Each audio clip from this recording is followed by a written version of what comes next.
If you're a struggling trader and you're lacking patience to build your capital, whether that's with a broker with your own money or whether you're trying to get funded with a funded firm, then this video is for you. To give a little context, I've been trading for nearly 10 years now. I trade with my own capital and I've also got 150K in funding across two firms, FTMO and my funded FX. So I'm a six-figure funded trader. I used to have $250,000 in funding with my forex funds and I lost all of that. I know what it takes to get funded and I know the struggles that it takes to get there and then to maintain it, which is what I want to talk about in this video. I'm also in the same boat as you at the moment. I'm trading with Darwin X Zero. I'm trying to build a verifiable track record over the next 12 months and I want the results immediately. I want the benefits of having that record available to me in extra funding and for my brand on YouTube. So let's just get into it now. The unsexy answer to building patience to be able to achieve your long-term goals is a shift in mindset. It's a really simple answer, but it's not a simple thing to do and it takes a very long time. People will talk about changing your mindset, but they'll not really tell you how to do so, or they'll give you some kind of cliched answers about how to do it. But that's not what I want to talk about here. I'm going to talk about how to build daily habits and how to completely shift your perspective in both your trading and your life in order to build the patience that's required. The first thing that I really had to do was make trading a feature of my day, not my whole day. So have you ever sat there, or do you still sit there in front of the charts for maybe more than 6 hours a day, maybe more than 10 hours a day?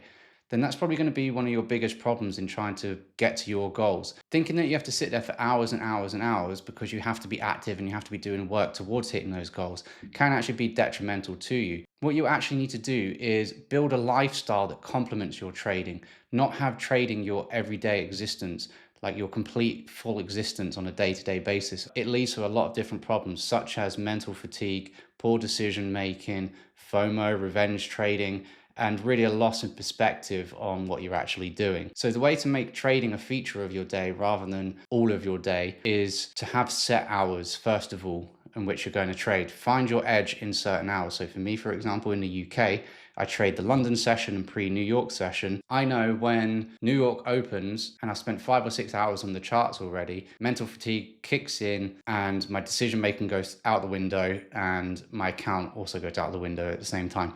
And then I spend the rest of the day dedicated to mindfulness practices which complement my trading. Things like meditation. I go for walks. I journal my trades and I journal my mind each day. It all sounds like a lot, I know, but these are the types of things that you need to add into your day or practice and see what fits into your routine. One of the best ways to build patience as well is to have a self-improvement project alongside trading, because really trading is a self-improvement project. Your P&L is a reflection of your state of mind in your life. If you don't trust yourself, if you don't have a solid edge, if you haven't put the work in, it's going to show up in your P&L. With trading, I know it gets really, really frustrating, particularly if you're taking a loss, if you're not taking wins, if you have bad weeks in a row. It affects you and your entire life, which again is why I say you have to make trading a feature of your day. Having a self-improvement project alongside trading will give you other wins to focus on and it will actually make you feel like you're making progress in your life. It will also teach you the process, which trading doesn't teach you, of building something over time with patience. So if you don't go to the gym, for example, and then suddenly you start going 3 times a week for the next 4 weeks, on the second week, you're not going to beat yourself up mentally if you're not the most ripped guy in the gym, because you know it's a long process. You know you're going to have to spend a lot of time doing that. It's the exact same thing with trading. But along the way, you're going to get small, steady gains, which you'll end up being able to see in the mirror.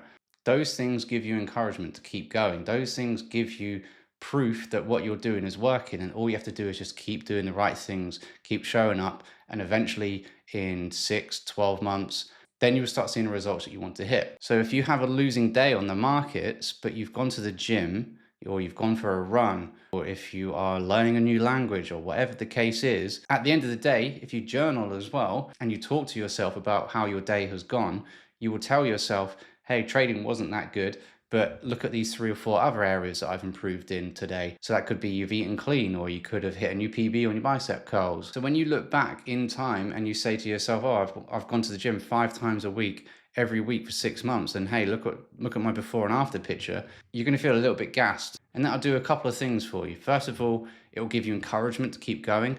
It will give you perspective on what it actually takes to get to your goal. Because if you want to add 5 kilograms of muscle, you know you're not going to be able to do that overnight, but you know the process of getting there is just showing up to the gym each day and eating the right way. In the same way that you need to build a trading account, you want to go from, say, £1,000 to £100,000 in your trading account, or you have 5K in funding and you want to go to 200K in funding. By looking at making progress in the gym, or by looking at the progress you're making learning a language, you can see how much time it's going to take. But with trading, because it's instant, because it's there, because you can see how to make money, or perhaps you have made money already because everyone's taken a trade win, right? You're thinking that you can go from 10K in funding to 200K in funding just like that. But the process of adding 5 kilograms of muscle, you know, is going to take a super long time. So suddenly that perspective of what you need to do in the gym kind of moves over and transitions to your perspective on trading, and that changes your mindset. That suddenly makes it easy for you to accept how long it's going to take to get to where you want to be. You won't judge your days based on your P&L. You won't feel bad at the end of the day because you've taken a couple of losses on the account and it's pushed you further away from your goal, because you'll have other things that you're making progress in at the same time. And suddenly each day you're going to think, well, tomorrow I get to trade, tomorrow I get to go to the gym, tomorrow I get to go for a walk, tomorrow I get to read a book. So suddenly the days become a little bit more enjoyable, rather than just that constant grind of trying to make money and trying to get to this goal that probably won't hit if you're focusing on it too much. I've found that having a goal is great. With trading, you are not in control of that goal. You're not in control of anything in the market other than where you enter. So adding something that you can control to your day makes you feel way better. It makes you not feel like tomorrow's pointless if you're not going to make a trade win, or if the markets aren't moving at the moment.